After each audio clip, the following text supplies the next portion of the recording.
Jajpur block अंतर्गत नाथसाई पंचायत आंचलिक उच्च माध्यमिक विद्यालय समन्वित युव विकास कार्यक्रम उद्यापित होईछि।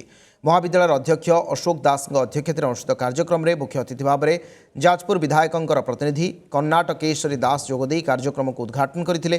अवसर में जाजपुर ब्लॉक अध्यक्षा स्वर्णलता परिड़ा, नाथसाई पंचायत सरपंच सस्मिता प्रमुख जोगदे राज्य सरकार एक कार्यक्रम माध्यम छात्र छात्री मानकर प्रतिभार विकास होता कहते। यह अवसर में संयोजक ज्ञानेन्द्र बल्लभ राउतराय तत्वावधान में छात्र छात्री मानक द्वारा सांस्कृतिक कार्यक्रम परिवेषण करा जायथिला।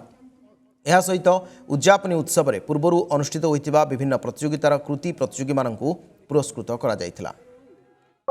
आमर सरकार गोटे लोकाभिमुखी जनप्रिय कार्यक्रम आगामी दिन में कि आम राज्यर पिला माने भारत वर्ष तथा अंतर्जातीय स्तर में क्रीड़ा एवं सांस्कृतिक क्षेत्र में नैपुण्यता प्रदर्शन करें यही उद्देश्य रखी ये कार्यक्रम आयोजन करा जायछि। डिसेम्बर 9 रे आरंभ हो 13 दिन धरी चालू रही।